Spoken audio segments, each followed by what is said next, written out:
साथियों, आप सरकारी नौकरी की तैयारी कर रहे हैं और अब तक नौकरी नहीं लगा है तो बिहार सरकार 3727 पदों पर बिहार एसएससी की ओर से ऑफिस अटेंडेंट या यूं कह लीजिए कि परिचारी विशिष्ट के लिए जो है कि नौकरी आ गई है, वैकेंसी जो है कि चल रही है, जिसका कि आप फॉर्म भर सकते हैं। क्या होता है ऑफिस अटेंडेंट की नौकरी और क्या काम करना होता है परिचारी को, आज कितना सैलरी उनको मिलेगा जब वो नौकरी में ज्वाइन करेंगे, तो कौन कौन से जिला में कह लीजिए उनकी पोस्टिंग होगी, सैलरी कितना रहता है, इन तमाम चीजों पर बात करेंगे। साथ ही साथ जो है चाहे परिचारी की बहाली हो, चाहे टीआरई 4 मतलब कि बीपीएससी से टीआरई पास कर शिक्षक बनने में की बात हो और एसटीटी परीक्षा में अधिक उम्र वालों की बात हो, मतलब कुल मिलाकर टीआरई 4 परिचारी की बहाली और जो है कि स्टेट वाले में, इन तीनों में अधिक उम्र वाले शिक्षक अभ्यर्थी काफी परेशान हैं। तो सवाल उत्पन्न होता है कि क्या अधिक उम्र के शिक्षक अभ्यर्थियों को सरकार इग्नोर कर रही है? क्या उनकी मांग को नहीं सुनी जानी चाहिए? आखिर अभ्यर्थियों का जीवन क्यों सरकार बर्बाद कर रही है? आज इन तमाम चीजों पर हम चर्चा करेंगे। करते हैं शुरू। उससे पहले नमस्कार, मैं हूं हरे कृष्ण प्रकाश और आप देख रहे हैं साहित्य आजकल। साहित्य आजकल का मतलब ही है वह सच्चाई जो जानिए आपके लिए है बेहद आवश्यक। साथियों, चैनल पर नए हैं तो सब्सक्राइब कीजिए और अपने तमाम साथियों तक एक बार जरूर शेयर कर दीजिए। आइए करते हैं मुद्दे की बात। देखिए, आपको हम पहले भी जानकारी दिए हैं कि अगर आप अब तक तैयारी कर रहे हैं तो आपके लिए जो है कि बिहार एसएससी के तरफ से फॉर्म जारी हुआ है जो कि परिचारी और विशिष्ट परिचारी के लिए है, या यूं कह लीजिए तो बिहार एसएससी ने ऑफिस अटेंडेंट की बहाली के लिए 3727 पदों पर विज्ञापन जारी कर दिया है।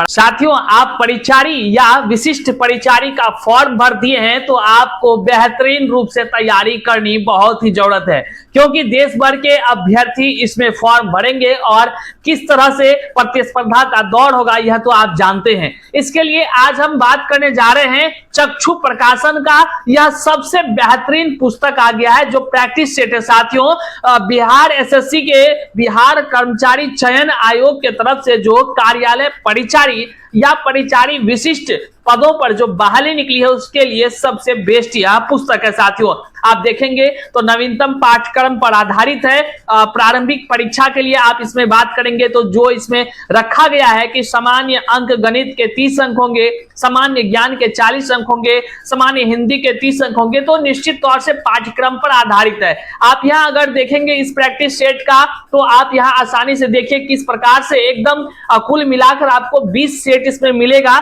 जो कि आप प्रैक्टिस कर पाएंगे। साथ ही साथ जो है साथियों, बिहार एसएससी के जो 2024 में परीक्षा आयोजित हुई थी उसका हल प्रश्न पत्र भी कह लीजिए कि दिया हुआ है। तो आप आसानी से यहां देखिए किस प्रकार से एकदम कह लीजिए कि जो पाठ्यक्रम है उसके आधार पर क्वेश्चन को अरेंज किया गया है और आसानी से इस व्याख्या के साथ यह दिखाया गया है। आप यहां स्क्रीन पर देख ही सकते हैं, बेहतरीन रूप से व्याख्या की गई है। तो देर किस बात की, आप यह जो चक्षु प्रकाशन का पुस्तक है, प्रैक्टिस सेट है, आसानी से आप नीचे डिस्क्रिप्शन बॉक्स में लिंक दिया गया है, आप वहां से भी ले सकते हैं या अपने आसपास के पुस्तक केंद्र से भी ले सकते हैं।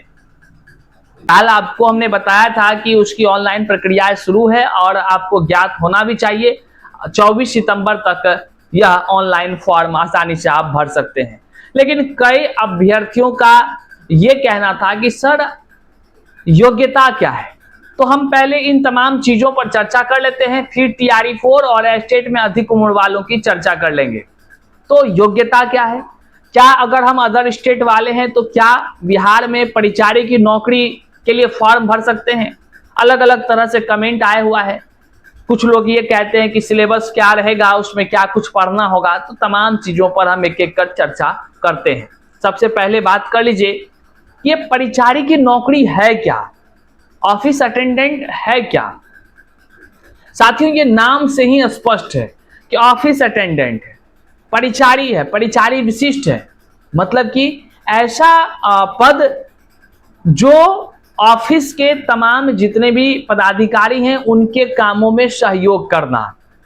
कोई अधिकारी अगर कहे कि फाइल ये वहां पर पहुंचा दीजिए तो ये फाइल को वहां पर पहुंचाना, वहां से फाइल उठाकर इस टेबल पर रखना, या अधिकारी जो चीज निर्देशित करे उस कार्य को करना ऑफिस अटेंडेंट का ही काम होता है।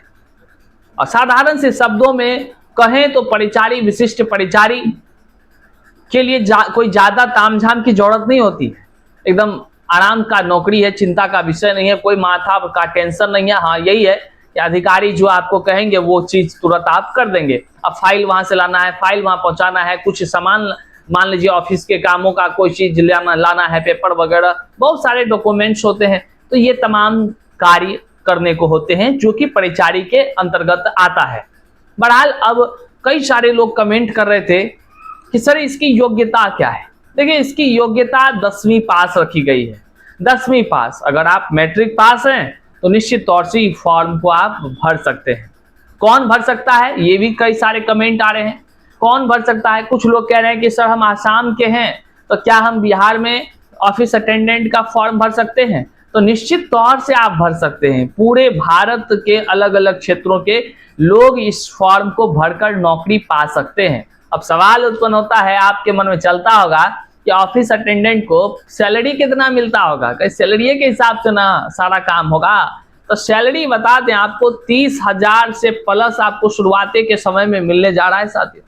निश्चित तौर से एक अच्छी खासी जो है कि कल ये वेतन है, और ऑफिस अटेंडेंट की ये बहाली को लेकर के आप सब कुछ समझ सकते हैं। और टू द पॉइंट्स पर अगर हम बात करें कि जो अभ्यर्थी कहना चाह रहे हैं कि आखिर परीक्षा क्या, कौन कौन सा सिलेबस है, तो हम आपको सिलेबस का भी जिक्र करेंगे और सारे चीज हम आपको बता देते हैं साथियों। चिंता नहीं करना है, हम लगातार प्रयास करते हैं कि जो भी ऑफिशियल अपडेट आता हो, जिस भी बहाली का हो, हम आप तक जरूर पहुंचाएं। इसलिए चैनल पर नए हैं तो सब्सक्राइब कर लीजिए ताकि सटीक जानकारी आपको मिलती रहे। अभी देख लीजिए AEDO की बहाली चल रही है, अभी देख लीजिए कि परिचारी की बहाली चल रही है, ग्रामीण बैंक की बहाली की आ गई। सारी सूचनाएं आपको एक एक कर चैनल पर आता रहता है, जो कि आपसे के लिए बहुत महत्वपूर्ण है, आपसे संबंधित होता है। आपको हम बता दें साथियों, इसमें परीक्षा बहुत ही आसान है, बहुत ही आसान है। लेकिन हाँ ये भी कहा गया है संख्या बल अधिक होने के बाद 2 परीक्षाएं आयोजित होंगी, एक PT और एक मेंस भी होगा। मतलब अगर आप नॉर्मल अगर PT की बात करें तो साथियों यहाँ पर जो आपसे पूछे जाने वाले हैं उसके लिए सारे चीज दे दिए गए हैं कि किस में क्या क्या चीज रहेगा। सामान्य अंक गणित रहेंगे, सामान्य ज्ञान रहेंगे और सामान्य हिंदी रहेंगे। उसमें भी बहुत चीज नहीं पढ़ना है, उसका लिमिटेशन दिया हुआ है कि टॉपिक वाइज। जैसे सामान्य अंक गणित की बात कर लीजिए, उसमें LCM, SCF, real number, rational number, irrational number, integer, square roots, cube roots, percent, profit loss, इस तरह का CI, SI, ये सब चीज दिया हुआ है, और डिस्टेंस दिया हुआ है, रेशियो दिया हुआ है। बस ये नॉर्मल सारा चीज है। मतलब आप कोई भी तैयारी कर रहे हैं आराम से परीक्षा में बैठिए, कोई दिक्कत की बात नहीं है। यहाँ पे उम्र सीमा की बात करिएगा तो उम्र सीमा साथियों आपको जो है कि आप अगर देखेंगे तो 37 वर्ष तक एक सामान्य तौर पर व्यक्ति फॉर्म भर सकता है। कब से, तो भैया ये तो आप जानवे करते हैं ना, मिनिमम जो है कि आप यहाँ से शुरू कीजिए और 37 साल तक भरिए। विशेष परिस्थिति में जिसको आरक्षण का लाभ है वो 42 साल तक है, और सरकारी सेवक जो है उसको 5 साल का अतिरिक्त है। अब अभ्यर्थी परेशान है कि भैया अधिक उम्र में हम चले गए, तो अधिक उम्र के अभ्यर्थियों के साथ लगातार अन्याय हो रही है। अभी अधिक उम्र के अभ्यर्थी लगातार आवाज उठाते नजर आते हैं। हाल ही में देखिए TRE 4 में शामिल होने के लिए अधिक उम्र के अभ्यर्थी जो है लगातार परेशान है, अभी वो संघर्ष कर रहे हैं। STT की जो वैकेंसी आ रही है, मान लीजिए उसका विज्ञापन आएगा, उसमें शामिल होने के लिए अभ्यर्थी परेशान है कि अधिक उम्र में चले गए हैं, अधिक उम्र वालों को मौका मिले। कुल मिलाकर कहें तो परिचारी की बहाली हो, TRE 4 की बहाली हो, या फिर STT का जो कह लीजिए कि शिक्षक पात्रता परीक्षा है, इसमें अधिक उम्र वालों की बात हो, सरकार किसी की नहीं सुन रही है।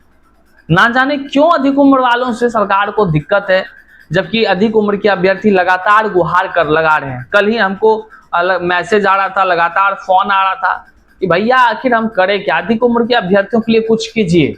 सवाल है कि क्या कुछ किया जाए। अभ्यर्थी लगातार नेताओं से मिल रहे हैं, लगातार संवाद कर रहे हैं, नेताजी लोग यही कह रहे हैं, शिक्षा मंत्री लोग कह रहे हैं कि हम विचार कर रहे हैं। अब तक पॉजिटिव रिस्पांस नहीं मिला है। एक लास्ट ऑप्शन बचता है अदालत के दरवाजा, उसी को खटखटाया जाएगा। विज्ञापन जैसे आएगा उसका दरवाजा को खटखटाया जाएगा।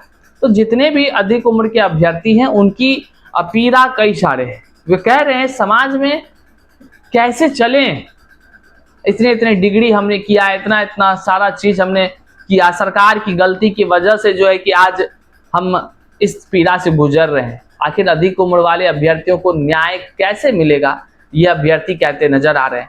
परेशान हैं, हताश हैं और खुद को सोच रहे हैं कि सरकार कुछ न्याय कर दे।